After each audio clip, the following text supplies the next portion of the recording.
sean bienvenidos aquí a Joyas del Cine Mexicano, en el programa de Tu Vox Televisión, desde Monterrey, Nuevo León, México, para todo el mundo.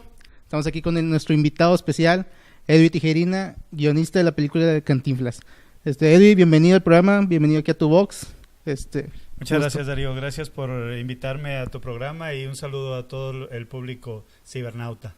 Sí, bueno, aquí estamos, vamos a enfocarnos un poco en lo que es la película Cantinflas, pero antes, para hablar un poco de la pausa, ¿no? De ser cineasta, pues primero hay que ser cinéfilo. Pues para saber, me gustaría saber cómo fue su introducción al cine, cuáles fueron sus primeras películas que vio, que recuerda haber visto. Yo comencé a ir al cine desde muy chico, de la mano de mi abuelo, don Higinio Chapa, y él nos inculcó a mis hermanos y a mí el gusto por el cine. Le gustaba mucho asistir a las funciones de Cadereyta, al cine Rodríguez en aquel entonces, y mis padres también eran muy aficionados al cine. Entonces cuando no iba con uno, iba con mis padres, y pues con el paso del tiempo nos fuimos encariñando con la magia de estar en una sala a oscuras, concentrándote al 100% en lo que estaba pasando en pantalla, el ambiente mismo, la narrativa, nos fue envolviendo hasta hacernos asistentes bastante asiduos a funciones de cine, hasta que nos llegó la inspiración y el gusto por querer estar del otro lado, ¿no? Estar detrás de la cámara, ¿no? Ahora, no enfrente de la pantalla. Con esto, me gustaría saber también, por ejemplo, en este caso, ¿qué películas te han cautivado? O sea, que recuerdas de antaño y que digas, esta película me marcó. Recuerdo mucho La Perla, por ejemplo. Vaya, las películas clásicas de Pedro Infante marcaron un punto importante. Nosotros los pobres, ustedes los ricos, Pepe el Toro, Un rincón cerca del cielo, Los Tres García, también fueron muy importantes. La serie de películas del Santo, también, que no podían faltar en las salas de cine en aquel entonces. Bueno, el propio Cantinflas, precisamente, la India María, pero hay una en particular que a mí siempre me movió muchísimo, que fue La Perla. Esta película me trajo siempre, y María Candelaria. Esas dos, que son con Pedro Armendáriz, ¿verdad? De los clásicos del cine mexicano. Y vemos ahí también actores o actrices que lo marcan, ¿no? O sea, ese tipo de actuaciones. Exactamente. Y bueno, ya desde ahí también, pues desde estas películas, la propia expresión fotográfica de don Rubén Figueroa, Gabriel Figueroa, perdón, que todo el tiempo está concentrándose en los contrastes, en los cielos y en los rostros. Entonces todo esto te transmite mucha información, además de lo que pudiera estarse compartiendo con el público a través de la propia historia y los diálogos, también la imagen. Y vaya, finalmente el cine comenzó siendo eso, imagen, y es predominantemente imagen, ¿no? Sí, más adelante se incluiría poco el ssonido, pero la imagen es como que... Exacto, el cine comenzó como eso, como imagen. Entonces fue el primer elemento del código cinematográfico, es esa, la imagen. Y por ejemplo, ahora transmitir la imagen, a contar una historia, ¿cómo empezó su interés por este tipo de escribir un guión o contar una historia? Fue progresivo. Primero contar historias escritas, textos con tramas para ser leídas, y luego textos con tramas para ser representadas en teatro. En Teatro Nova, bajo la dirección de Refugio Luis Barragán, tuve oportunidad de escribir algunos argumentos, algunos libretos, y luego ya escribir para transmitir a través del lenguaje audiovisual, ya no solamente una representación, sino también de un registro audiovisual, como sería televisión y después cine. Se fue dando poco a poco. La idea inicial o mi motivo inicial era contar tramas, contar historias, experiencias, o simplemente generar personajes que a través de cuyas vivencias pudieran dejar algo, mover las emociones del público o de quien estuviera en un momento dado interesado en ellos, hasta pues lo que terminó siendo ahora ya mi incursión en el terreno audiovisual, en el cine particularmente, que es donde más me he estado moviendo en los últimos años. ¿Y tuviste alguna dificultad de pasar de teatro al cine, de teatro a la televisión, y ahora en el cine se te complicó un poco el guión. La estructura básica es la misma, ¿sí? Toda trama tiene esta combinación de elementos, la división en actos, la progresión dramática, la introducción, un desarrollo, un preclímax, desenlace, vaya, todas las consideraciones son similares. Lo que va cambiando son los formatos y también los criterios a partir de los cuales tú manejas el ritmo de la trama, y entre esos criterios está definitivamente al público al que pretendes o al que le quieres llegar, ¿no? Esto combinado con lo que tú quieres decir va marcando la pauta para ir redondeando el proyecto, independientemente de si sea para presentarse en un escenario, para representarse ante una cámara de televisión o para dejar registro en lo que será después una película proyectándose en pantalla. Entonces la esencia, el corazón, te digo, es el mismo. Lo que va cambiando es el formato y la propia naturaleza del medio te va marcando las líneas a seguir respecto a donde tú quieres llegar, ¿no? Vaya. Bueno, ahora que entramos con esto de la película de Cantinflas, ¿no? ¿Cómo te documentaste de la vida de Mario Moreno? Bueno, siendo don Mario un personaje tan cargado de anécdotas, de vivencias y con una trayectoria tan larga, definitivamente había muchísima información en infinidad de fuentes, en la hemeroteca, en bibliotecas electrónicas, el propio internet, personajes con los que uno podría llegar a entrevistarse y obtener información a manera de fuente y luego incorporar, vaya, mucha información. Eso fue un trabajo arduo, ciertamente, pero también arduo fue el trabajo de selección de esta información, porque entre tanta anécdota, de pronto te topabas con situaciones que tenían varias versiones. Sí, una misma anécdota o un mismo punto, un mismo dato tenía varias versiones, entonces había que cotejar, que comparar, que ir revisando para luego ir sintetizando poco a poco y seguir la directriz que se había planteado para narrar la vida de don Mario, que definitivamente, y ustedes ya lo vieron en pantalla, pues fue el alternar el seguimiento de su incursión o su llegada al medio artístico, que fue a través de las carpas, hasta luego ya su movimiento al teatro y después al cine, pero alternando con su vida privada también y teniendo como hilo conductor la búsqueda que estaba llevando a cabo Mike Todd para conseguir que don Mario se integrara al elenco de La Vuelta al Mundo en 80 días. Entonces son 3 líneas, de hecho. Mike Todd produciendo La Vuelta al Mundo en 80 días, Mario Moreno Cantinflas en su desarrollo como actor de carpa, teatro y cine, y también Mario Moreno, el ser humano, ¿no? Entonces, y ahí se fue trenzando la serie de anécdotas hasta dar como resultado la película que muchos de ustedes han visto ya en pantalla. Fue difícil separar a Mario Moreno del personaje Cantinflas, o sea, usted viendo toda la trascendencia, viendo pues los periódicos, toda la información, todo lo que se documentó, fue difícil separarlo, ya que él mismo dice pues que eran uno solo. Bueno, definitivamente era una relación intrínseca. Digo, el uno no pudo haber existido sin el otro, ¿no?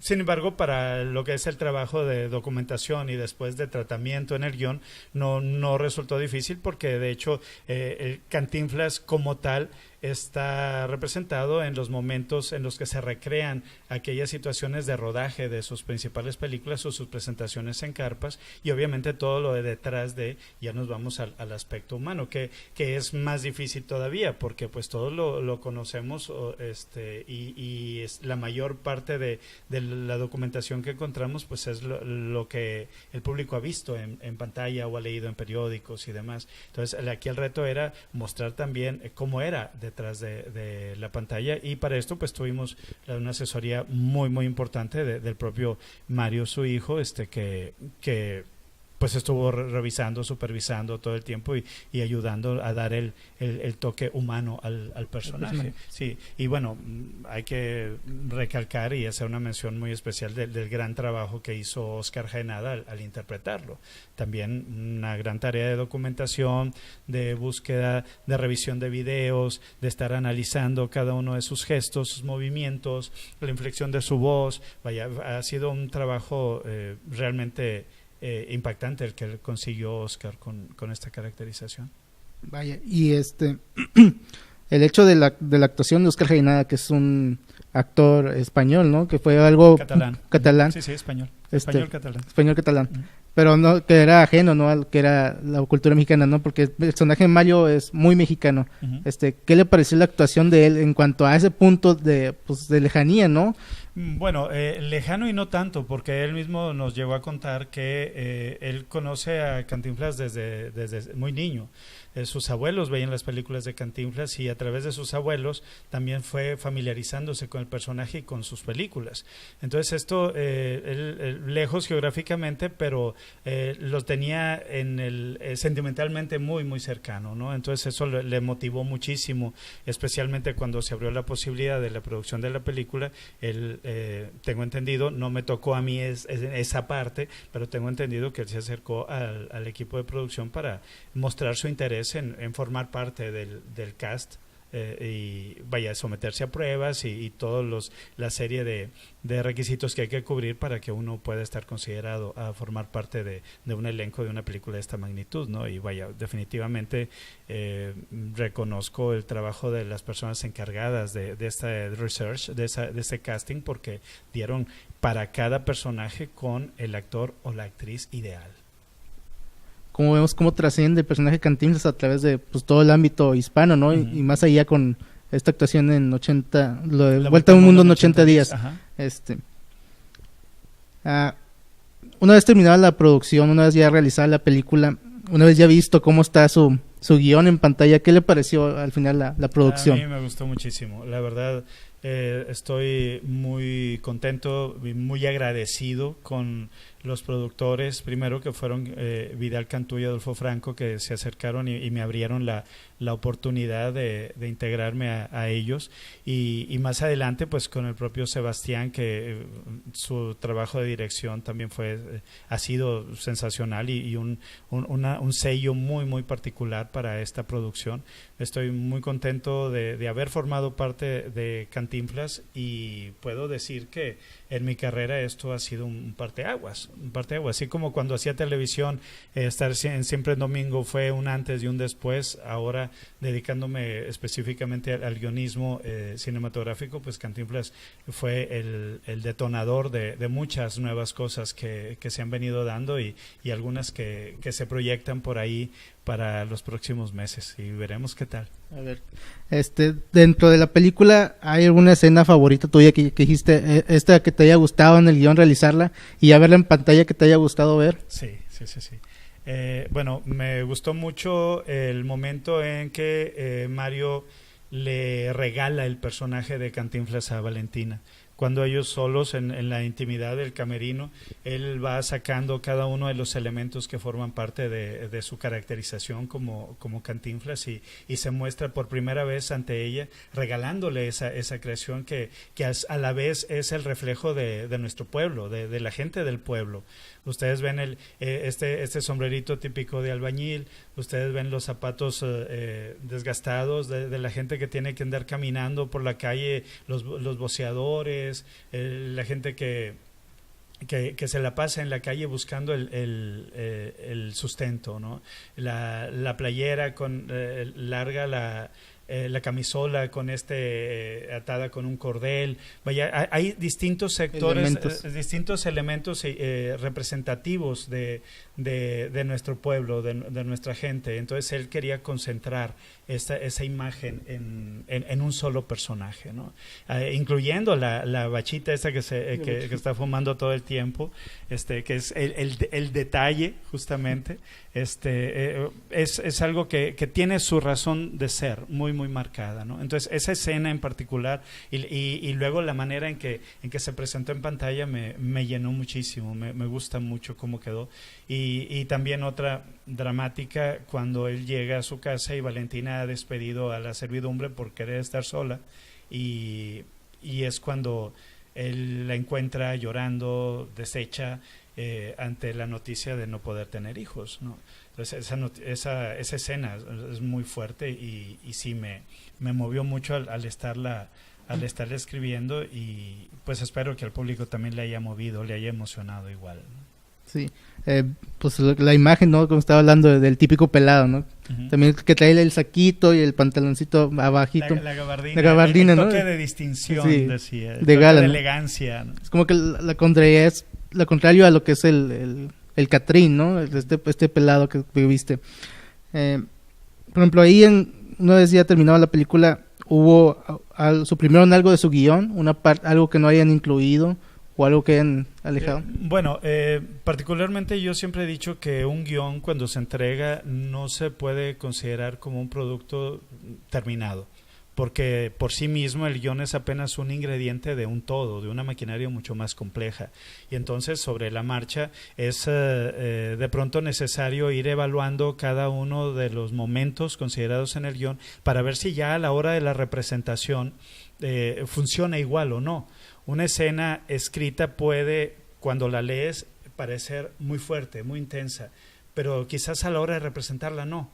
O incluso ya representada, ya filmada, en la mesa de edición tal vez ya no funcione igual cuando la conectas con una escena previa y una posterior.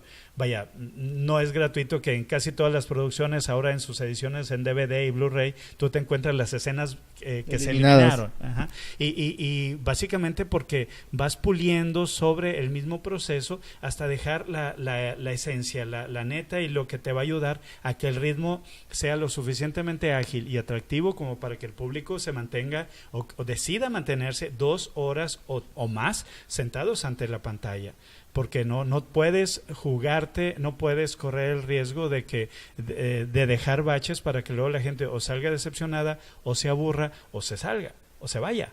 Entonces tienes que buscar dejar lo más importante, lo más trascendente, lo más atractivo de la trama. Entonces, de pronto hay escenas que se quitan, no porque sean malas, sino porque a la hora del análisis final quizás en ritmo no funcionó. Y sí, tal vez un par de escenas por ahí que no se incluyeron, pero ya haciendo una revisión general, realmente no se extrañan. No se extrañan. Lo que quedó en pantalla ha sido lo que debió quedar, y con el producto en general, insisto, yo soy muy feliz y muy orgulloso de haber sido parte de este proyecto. Pero también se recorta, ¿no? Cuando se van un poco a los festivales o a las nominaciones. Si vemos que tu película representó a México en los Oscars, estuvo nominada. No estuvo candidata, fue candidata para representar. Fue candidata desde el momento en que estuvo representando a nuestro país en la contienda por el Oscar. Pero pues bueno, estamos hablando de una edición del Oscar en la que históricamente se batió récord del número de países inscritos para que su película se considerara en esta categoría. Fueron 83 países, y de ahí se va recortando hasta que quedan las 5 o 6 nominadas finales. El hecho de haber, realmente no sé en qué punto quedamos o dentro de qué espectro quedamos, pero lo que sí sé es que el hecho de ir o de haber representado a México es de por sí ya un orgullo enorme, porque pues la Academia de Arte y Ciencias Cinematográficas Mexicanas en México fueron los que votaron para que nuestra película fuera a participar ante el Oscar, así como también fueron ellos los que decidieron que la dictadura perfecta fuera a representarnos ante el Goya. Sí, en España. Entonces, estamos hablando de gente que sabe de cine, gente que conoce de la industria, gente que conoce perfecto del manejo de fondo y forma y los criterios que se aplican al momento de seleccionar en distintos festivales y entidades de premiación, y que nos hayan seleccionado es ya muy, muy valioso. Y pues bueno, Cantinflas ha estado ya presente en distintos eventos a nivel internacional, ha estado llamando la atención, como ya lo hizo también en taquilla, y todavía Sebastián Del Amo ha comentado, y se publicó recientemente que tiene vida todavía para rato, y efectivamente estamos como precandidatos para los premios Platino, por ejemplo, que se entregan al cine iberoamericano. Este año la entrega se va a llevar a cabo en julio en Marbella, en España, y entre los precandidatos, justamente La Dictadura Perfecta y Cantinflas son las películas que tienen más nominaciones, y Cantinflas está considerado para orientarse a las nominaciones en categorías de mejor película, de mejor director, de mejor guión también. Mejor película, mejor director y mejor guión. Y también por ahí Oscar Jaenada está nominado en la categoría de interpretación masculina. Entonces, ¿cómo no estar contento, no? Sí, es todo un orgullo ver, pues como representante en los Oscars y representante también en otros festivales. Y hablando también de La dictadura perfecta, pues, ¿qué te parece este tipo, director, Luis Estrada? ¿Qué te parece su trabajo? Me parece un director muy valiente. Su trabajo me gusta, me interesa y me atrae mucho. Y pues definitivamente vemos cómo se preocupa por tocar los puntos álgidos de la dinámica social, económica y política por la que hemos ido pasando. Ya sea de manera directa, reflejando o tratando de reflejar la realidad o buscando recrear otras realidades que puedan analizarse y apreciarse estableciendo paralelos con la propia, ¿no? Entonces, me gusta su trabajo, insisto, y en este trabajo particular de La dictadura perfecta, yo creo que sí se vio muy valiente porque, pues, pisó muchos callos. Sí, muy, muy fuerte. Pues también vemos que el Cantinflas, ¿no? Pues que luchó también por los derechos sindicales, ¿no? De la ANDA, el sindicalismo charro en su tiempo. ¿Cómo ves ahora a los actores, ¿no? A los actrices, artistas, ¿no? Desenvolviéndose a través de los derechos humanos, ¿no? A hacer una voz, ¿no? Pues es que finalmente al ser figura pública tienes la responsabilidad de cuidar lo que haces porque la gente que te sigue te toma como un modelo a seguir. Sí, entonces uno esperaría que precisamente de las figuras públicas que se preocupen por aquellos que van tras ellos, acciones que marquen la pauta, ¿sí? Que sean realmente la voz de aquellos que no tenemos pantalla, que no tenemos un micrófono y que queremos decir, exigir, pedir aquello que necesitamos y lo que tenemos derecho. Entonces estas figuras públicas se están erigiendo como eso, como nuestras voces ante los que tienen que tomar las decisiones para que se concrete aquello que tanto se nos promete y no se nos cumple, ¿no? Sí, no, muy interesante. ¿Qué te parece si vamos a una pausa? Vamos a pasar un corto, el tráiler de Cantinflas, de hecho. Muy bien. Y regresamos ahorita aquí en Joyas del Cine Mexicano con Edio Tijerina. Ok, muchas gracias. Adelante.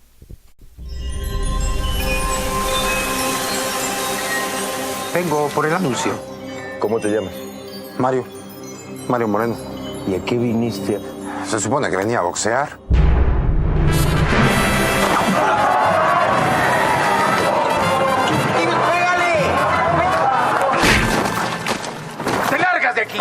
Me pareció muy bueno tu acto.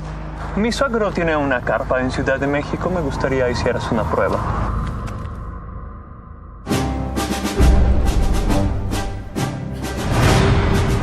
Ya van 5 pasadas y no se te graba. Tú memorizas textos, yo no. Yo improviso, tú no. Entonces, como quien dice, pues ¿cómo le hacemos? Por esa forma que tiene usted de hablar tan atravesada, siempre hemos de terminar en la cárcel. ¿Por qué le habló al señor juez? ¿Cómo le habló? Porque el juez, señor, me preguntó. Muy bien. Si el juez está allí y usted como hombre, entonces vamos, que ya porque es juez y uno lo que es, muy bien. ¿Qué dijo?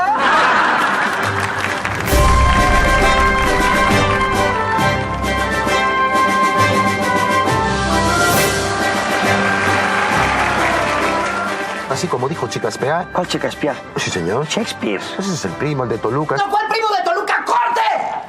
Otra vez. ¿Y ahora qué pasó? Pues que no te aprenden los diálogos, Mario. Así soy yo. Me haces falta tú, mi marido.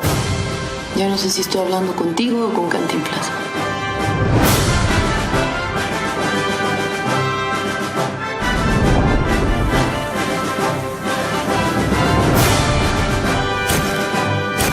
He's the most loved person in Mexico, Spain, and the rest of Latin America. This project will be the most entertaining motion picture in all of history.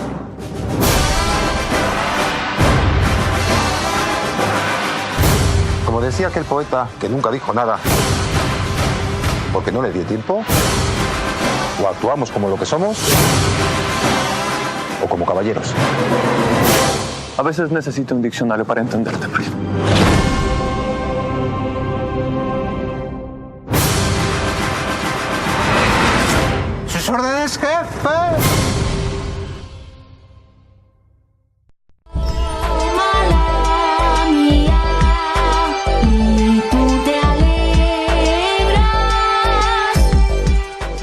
joyas del cine mexicano, con nuestro invitado Edwin Tijerina, guionista de la película Cantinflas.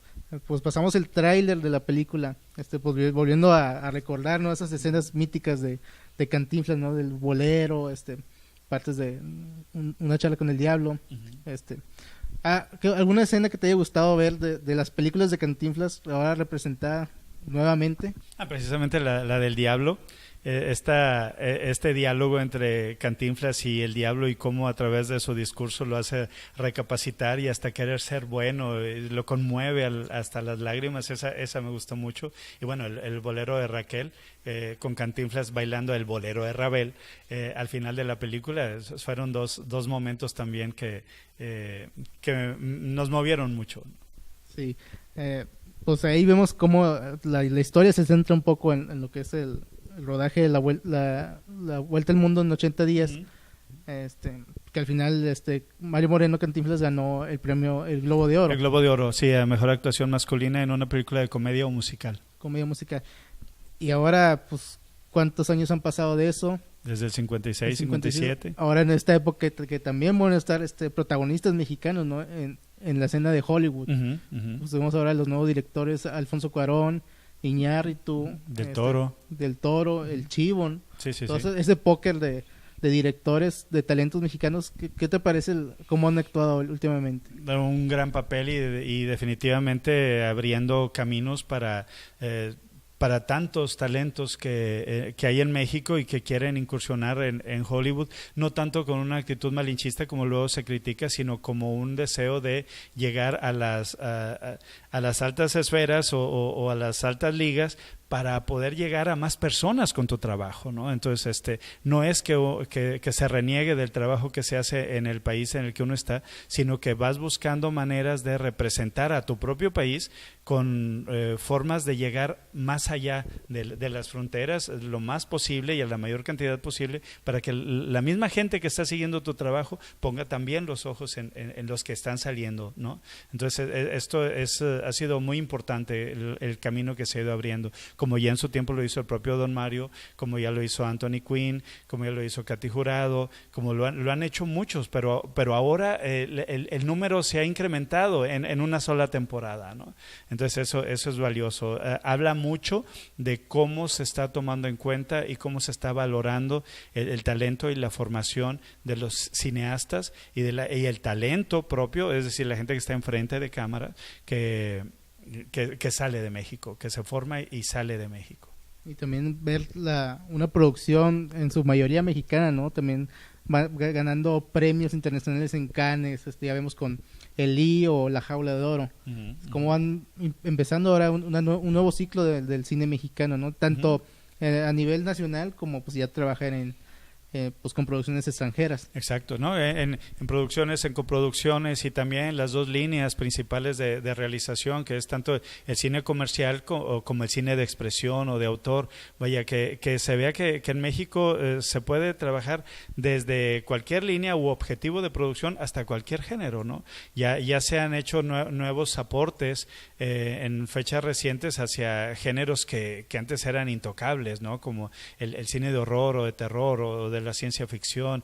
Ya se está retomando porque se tiene la idea y el miedo también de que pues el cine hollywoodense es el que marca la pauta en la ciencia ficción y el cine de horror o terror, y de pronto esos géneros se habían quedado por ahí atorados en el camino. Afortunadamente ya no es así, se han abierto nuevas ventanas, como lo hemos estado viendo, el Kilómetro 31, este remake de Más Negro que la Noche, no sé, está para la ciencia ficción, Seres de Ángel Mario Huerta. Vaya, ahí se está moviendo, está latente ese interés y cada vez más oportunidades. Empezando con este cine fantástico, ¿no? Está ese cine un poco más mágico que pues el típico drama, ¿no? Que se tiene mucho en el cine mexicano. Vaya, pues el propio Guillermo del Toro, desde Cronos a la fecha, es la línea en la que se ha estado moviendo, ¿no? Y aparte hace lo que él quiere, ¿no? Y está haciendo escuela. Sí. Bueno, volviendo a lo que es el punto de producciones extranjeras, vamos a ver que trabajaste en el guión un guión sobre la vida de Juan Diego. Sí, exactamente. Una película de producción. Bueno, el productor es español.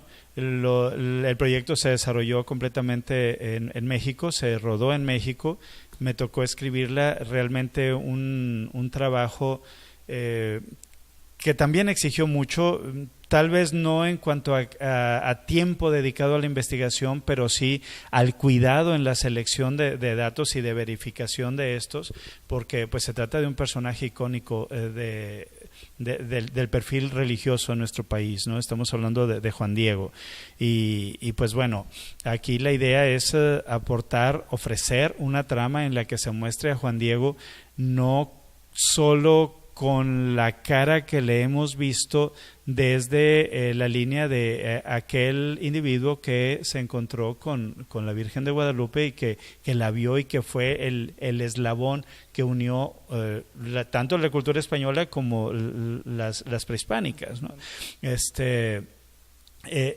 Vamos a ver su otra cara, cómo era él con su familia, qué edad tenía, porque la mayoría ubica a Juan Diego como una persona relativamente joven y en realidad según hemos encontrado en documentos y nos han avalado gente que maneja archivos con esta información, que en realidad cuando se dio este encuentro o cuando se supone que se dio este encuentro él tenía 57 años, por ejemplo. Y él fue casado, él no podían tener hijos y luego decidieron estar él y su esposa en celibato una vez que se convirtieron a la religión católica. Vaya, ¿qué hacía? ¿Cómo él iba a cuidar a la gente más necesitada? Vaya, vamos a ver muchos aspectos que no son, o al menos no se manejan a nivel amplio, popular, masivo, ¿no? sobre Juan Diego. Y pues bueno, con todo el respeto que el personaje merece, con todo el respeto que la creencia de nuestra gente merece,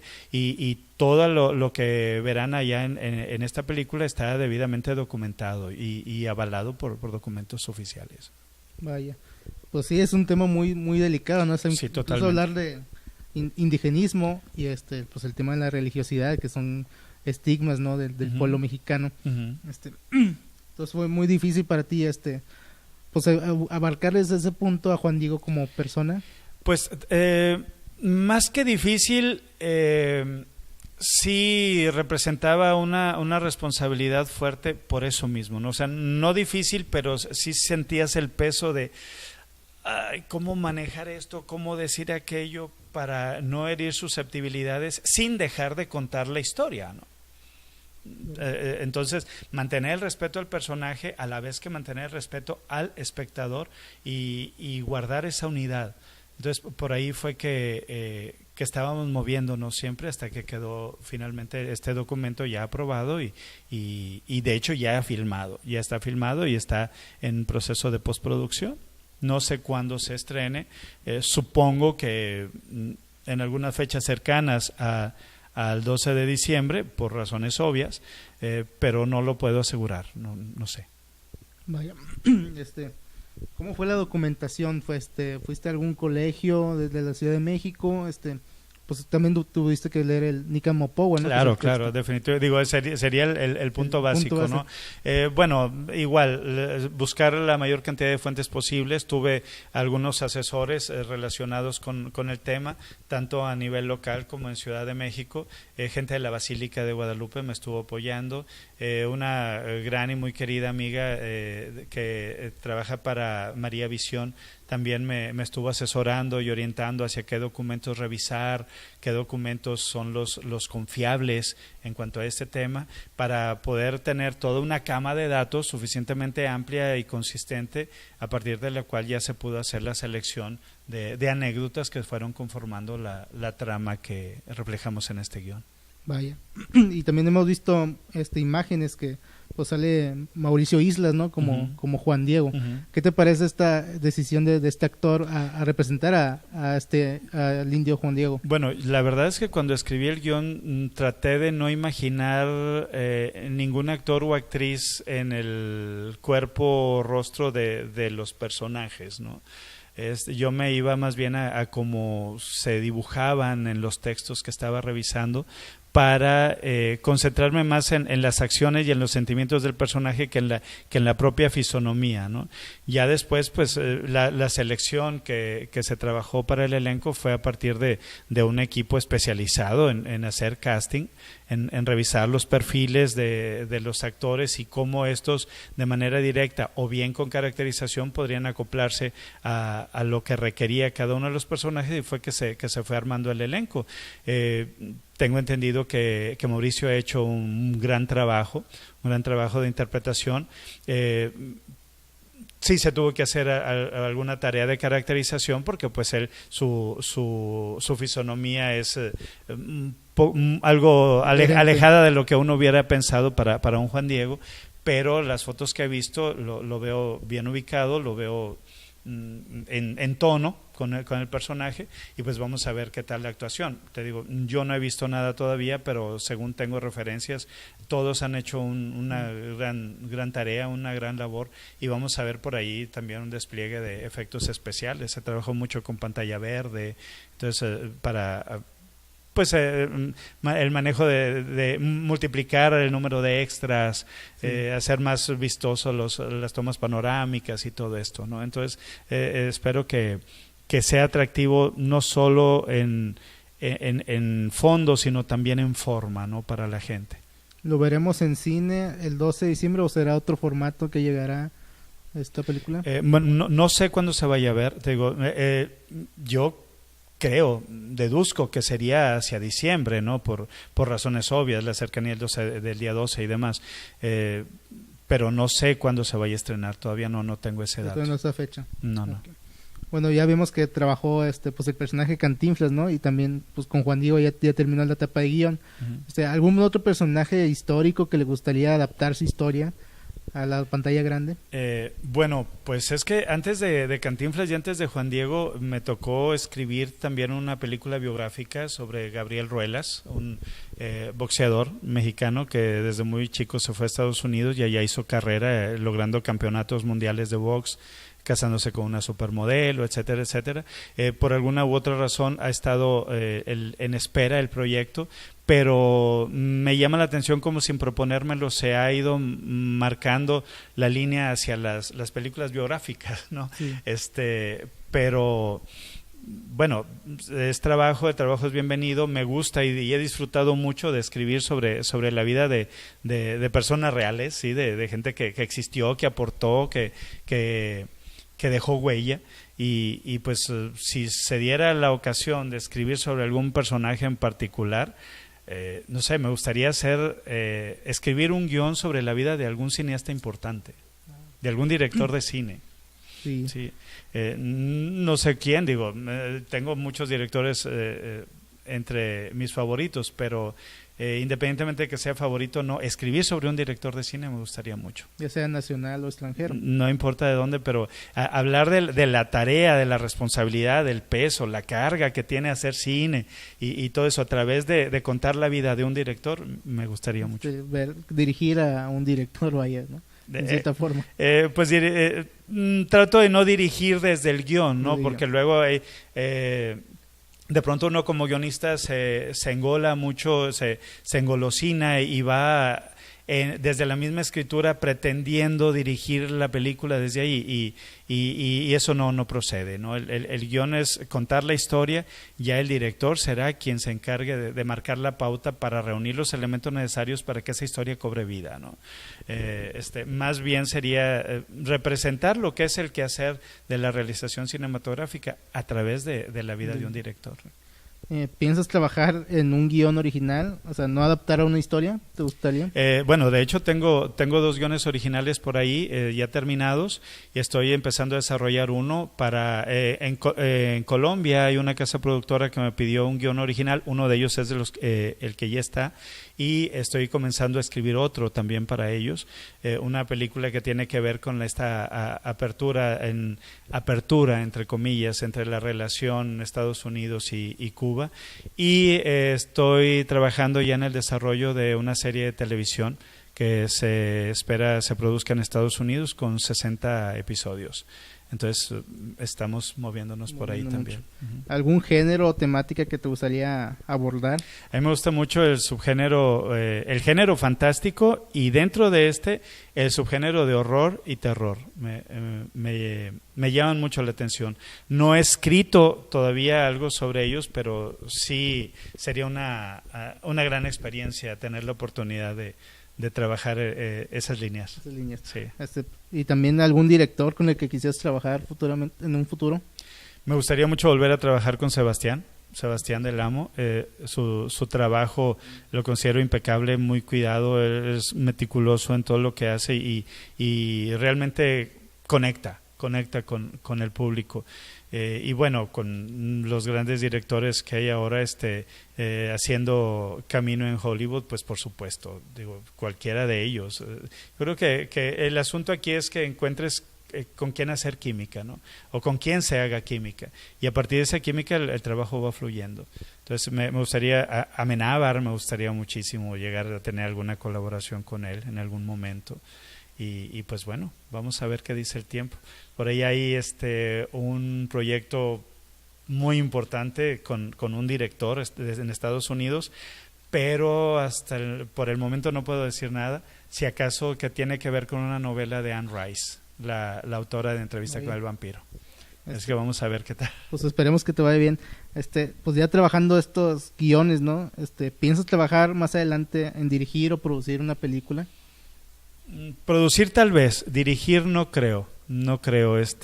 Se necesita para dirigir un carácter distinto al mío, entonces yo prefiero quedarme a escribir, sí, quedarme a escribir, quizás a producir, pero dirigir, que ya lo harán los que son directores, ¿no? Le van a eso, ¿no? Exacto. Muy bien, pues para finalizar, algún mensaje para los futuros cineastas o futuros guionistas, ¿no? Que quieran incursionar, que quieran entrar, ¿no? Algo que les quieras decir para entrar a este mundo del cine.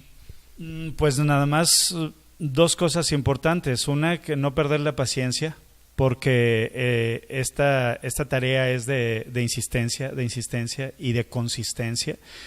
Uno no sabe en qué momento va a salir la oportunidad, y el asunto es, como dicen por ahí, que la oportunidad te encuentre trabajando. A tus proyectos, cuando los vas a presentar, a las distintas opciones para distintas opciones de apoyo o de inversión, puede que te digan muchas veces que no, pero que ese no te deprima o no te haga desistir, porque después de todo es un no a partir de la evaluación de 4 o 5 personas. ¿Sí? No sabes si simplemente coincidió que a ellos no les gustó, pero tu trabajo no por eso va a ser malo, ¿no? Entonces no desistir y seguirle echando ganas, y tarde o temprano se abrirán las puertas. Por suerte, hoy en día la efervescencia en la producción cinematográfica es mucho mayor que en años anteriores, entonces cada vez hay más oportunidades, sobre todo también con plataformas como una mayor exposición de cortometrajes, las plataformas de internet que te permite exponer tus propios trabajos. Si alguien más no te los produce, tú los puedes exponer y tenerlos como carta de presentación, para que entonces sí se te ponga más atención y tal vez te involucren al proceso ya en forma. Eso, paciencia y prepararse. Tener cuidado también donde se preparan, porque esa misma efervescencia de la que hablo ha llevado a que surjan muchas escuelas y entidades formativas muy serias, pero también otras que no lo son tanto. Entonces, tener mucho cuidado al momento de elegir dónde se va uno a involucrar, o con quién se va uno a involucrar al momento de buscar una formación. Bueno, pues muchas gracias. Es un gusto tenerte aquí. Esperamos que sigas viniendo aquí a tu box, tu casa, y pues más adelante aquí en Joyas del Cine Mexicano, pues seguir platicando más de tus futuros proyectos. Muchas gracias, Darío. Gracias al público y a todo el equipo de tu box. Bueno, nos despedimos aquí en Joyas del Cine Mexicano. Los esperamos en la próxima emisión. Recuerden conectarse aquí en www.tubox.tv, Tu Box Televisión, desde Monterrey, Nuevo León, México, para todo el mundo. Hasta luego.